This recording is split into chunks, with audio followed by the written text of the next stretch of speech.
ప్రభువైన క్రీస్తు నామములో అందరికీ వందనాలండి. ప్రియులారా, ఒకరోజు నేను ఒక సిస్టర్‌ని మీరు చపాతీ తినరు కదండీ అని చెప్పేసి అడిగాను. అయితే ఆ సిస్టర్ సమాధానం చెప్పారనమాట. నాకు అలవాటు లేదండి, బట్ మా హస్బెండ్‌కి ఇష్టం అని చెప్పేసి అలవాటు చేసుకున్నాను అన్నారు. అదేవిధంగా ఇంకొక సిస్టర్‌ని మీకు ఆ కలర్ అంటే ఇష్టం ఉండదు కదండీ అంటే, నాకు ఇష్టం ఉండదండి, బట్ మా ఇంట్లో వాళ్ళకి ఇష్టమండి అన్నారు. అంటే ఇలా చాలామందండి, ఒకరు కాదు ఇద్దరు కాదు, మనలో చాలామంది ఎట్లా ఉంటారయ్యా అంటే, మనకిష్టం లేనప్పటికీ, ఎంత కష్టమైనప్పటికీ కూడా మనం ప్రేమించే వాళ్ళకి ఇష్టం అని చెప్పి వారి యొక్క అలవాట్లన్నీ మార్చుకుంటారండి. అది ఫుడ్ అవ్వచ్చు, డ్రెస్ అవ్వచ్చు, ఏదైనా కావచ్చు. చివరికి వాళ్ళ యొక్క యాటిట్యూడ్ కూడా మార్చుకుంటారు.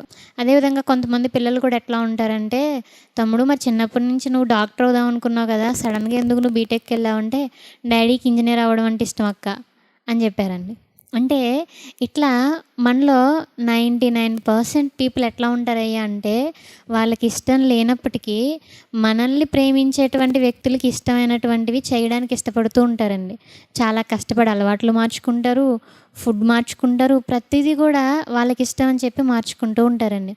అయితే ప్రియులారా, మరి మనం కాసేపు దేవుని గురించి ఆలోచించినట్లయితే, మనం దేవుణ్ణి ప్రేమిస్తున్నామని చెప్పేసి చెప్తామండి. చర్చికి వచ్చినటువంటి ప్రతి ఒక్కరు కూడా ఎందుకు వస్తారయ్యా అంటే, దేవుణ్ణి ప్రేమించే కదండి వస్తారు. నీకు దేవుడు అంటే ఇష్టం అంటే, నాకు చాలా ఇష్టం అండి, అందరికంటే దేవుడు అంటేనే నాకు ఇష్టం, దేవునితోనే నేను ప్రతిదీ షేర్ చేసుకుంటాను, దేవునితోనే నేను అన్నీ చెప్పుకుంటాను, దేవుని కోసం నేను ఏదైనా చేస్తాను, దేవుని కోసం చివరికి నా ప్రాణమైన అర్పిస్తాను అని చెప్పేసి చాలామంది మాట్లాడుతూ ఉంటారండి. అయితే ప్రియులారా, మరి దేవుణ్ణి మనం అంత ప్రేమిస్తున్నాం కదా, మరి మనం దేవుని కోసం ఏమైనా మార్చుకుంటున్నామా ఆలోచించండి. ప్రియులారా, మరి నిజంగా దేవుడు మనల్ని ప్రేమించారా అంటే చాలా ప్రేమించారండి. యోహాను సువార్త 3వ అధ్యాయము 16వ వచనం.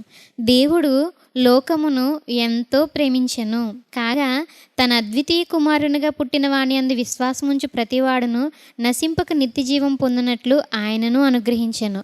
దేవుడు మనల్ని ఎంత ప్రేమించారయ్యా అంటే, ఆయన తన ప్రాణాన్ని మన కోసం అర్పించారండి. అంటే నేను ఇంత ప్రేమిస్తున్నాను, ప్రాణం మొత్తాన్ని అర్పించి నేను నిన్ను ప్రేమిస్తున్నానని చెప్పేసి చెప్పారండి. మరి అంత ప్రేమిస్తున్నటువంటి దేవుడిని ఈరోజు మనం కూడా ప్రేమిస్తున్నామని చెప్తూ, మరి మనం ఆయన కోసం ఆయన కోరుకున్న విధంగా ఉంటున్నామా లేదా అని ఆలోచించాలండి. ప్రియులారా, 60 సంవత్సరాలు జీవించేటువంటి వ్యక్తుల కోసం ఎన్ని చేస్తామయ్యా అంటే చాలా చేస్తామండి. ఇందాకే మనం చూసుకున్నట్లుగా ఇష్టం లేనటువంటి చపాతీలు అలవాటు చేసుకుంటాం, ప్రతిదీ అలవాటు చేసుకుంటాం. కొంతమందికి ఫిష్ను ముట్టుకోవడం అంటే చాలా చిరాకు పడుతూ ఉంటారు, అసలు చేపలను దగ్గరకు కూడా రానివ్వరు.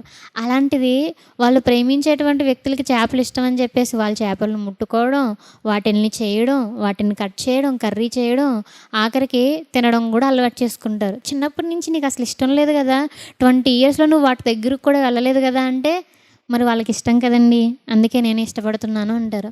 అంటే భూమి మీద ఉండేటువంటి 60 సంవత్సరాలు జీవించేటువంటి వ్యక్తి కోసమే నీ అలవాట్లను మార్చుకుంటున్నావే, మరి నిన్ను ప్రేమించి నిన్ను భూమి మీదకి పంపించి ప్రతి అవసరతను నీకు తీరుస్తూ చనిపోయిన తర్వాత కూడా జీవితం ఉందని చెప్పి పరలోకం నిన్ను నడిపించేటువంటి వ్యక్తి కోసం మన అలవాట్లను మార్చుకుంటున్నామండి.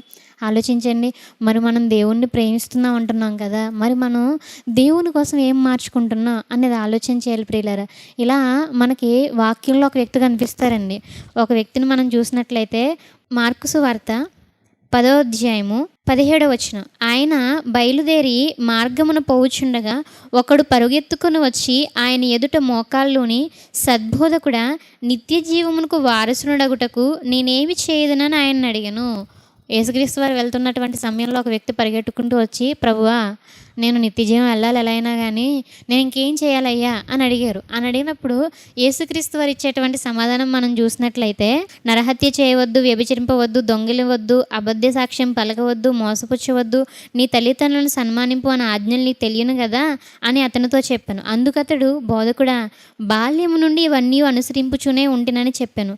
యేసు అతన్ని చూచి అతన్ని ప్రేమించి, నీకు ఒకటి కొదువుగా ఉన్నది, నీవు వెళ్ళి నీకు కలిగినవన్నీ అమ్మి బేదలకిమ్ము, పరలోకమందు నీకు ధనం కలుగును, నీవు వచ్చి నన్ను వెంబడించమని అతనితో చెప్పాను. అతనితో యేసుక్రీస్తు వారు ఒక లిస్ట్ చెప్పారనమాట.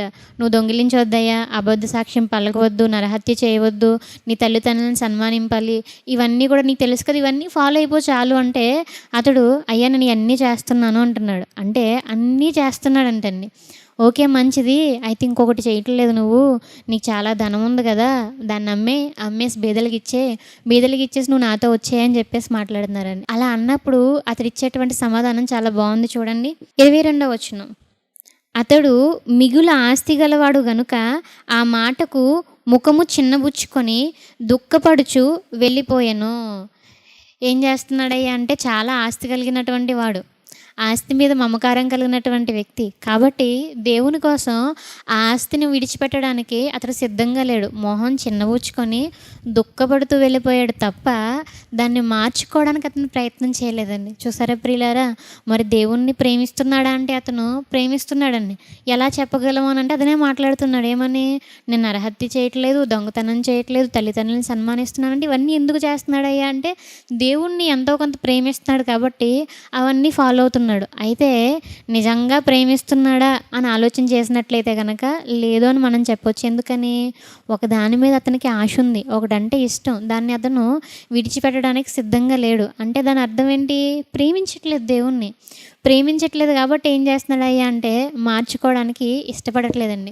అదేవిధంగా ప్రియులారా, ఈరోజు మనందరం కూడా దేవుణ్ణి ప్రేమిస్తున్నామని చెప్పేసి మనం బాగానే చెప్తున్నామండి, బాగుంది. అయితే మరి మనం దేవుని కోసం మన యొక్క అలవాట్లు మార్చుకుంటున్నామా? ఆలోచించేయండి ప్రియులారా. మరి మనలో చాలామంది అంటే యవ్వనస్తులైనటువంటి బిడ్డలు మనం గమనించినట్లయితే కాలేజీకి వెళ్తూ కానీ, లేదనంటే ఏదైనా వర్క్కి వెళ్తూ కానీ, ఏదైనా జాబ్స్కి వెళ్తూ కానీ, ట్రావెల్ చేసేటప్పుడు ఏం చేస్తూ ఉంటారయ్యా అంటే సాంగ్స్ వినడం చాలా ఇష్టం వాళ్ళకి.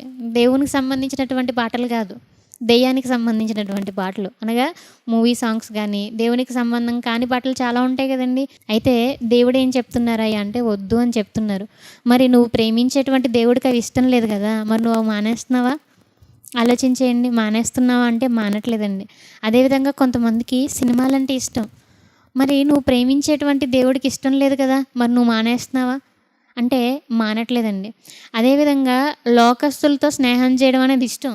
మరి నువ్వు ప్రేమించేటువంటి వ్యక్తికి ఏమంటున్నారయ్యా అంటే లోక స్నేహం వ్యభిచారం అని చెప్పేసి మాట్లాడుతున్నారు. అది నాకు ఇష్టం లేదని చెప్పేసి దేవుడు మాట్లాడుతున్నారు.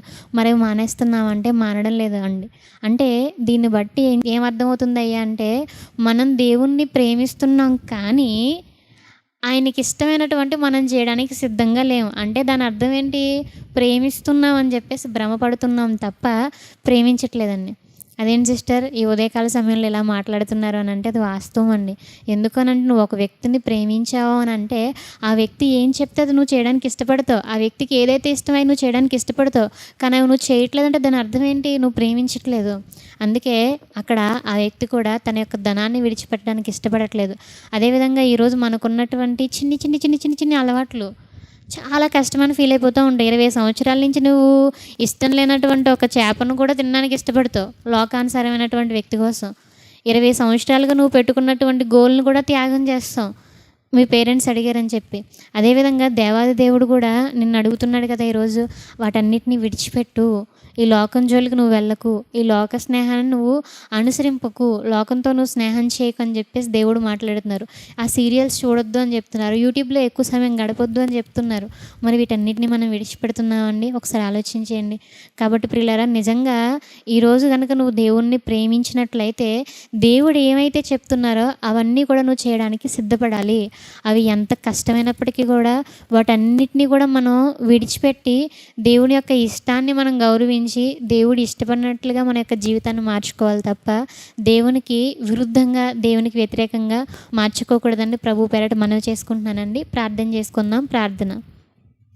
పరలోకమందున్న మా తండ్రి, దయగల దేవ, ప్రేమగల తండ్రి, పరిశుద్ధుడ దేవ, మరి ఈ సమయంలో తండ్రి మరి ప్రేమిస్తే ఎలా ఉండాలి అనేటువంటి విషయాలను తండ్రి మాకు తెలియజేసినటువంటి విధానాన్ని బట్టి కృతజ్ఞతలు తండ్రి. అవును దేవా, మేము ఇంకా లోకాన్ని తండ్రి చూస్తూ, లోకాన్ని అనుసరిస్తూ తండ్రి, లోకస్తులతో స్నేహం చేస్తూ మీకు విరుద్ధంగా తండ్రి మేమందరం కూడా తండ్రి జీవిస్తూ ఉండగా తండ్రి మా యొక్క జీవితాలను తండ్రి మార్చుకునే విధంగా మా అందరికీ కూడా సహాయం చేయమని కోరుకుంటూ, మరి యొక్క వాక్యాన్ని ఉన్నటువంటి ప్రతి బిడ్డని జ్ఞాపకం చేసుకుని దీవించి ఆశీర్వదించమని అడుగుతూ ఈ యొక్క ప్రార్థన క్రీస్తు వారి పేరిట అడిగి వేడుకుంటున్నాం తండ్రి. ఆమెన్. అందరికీ వందనాలండి.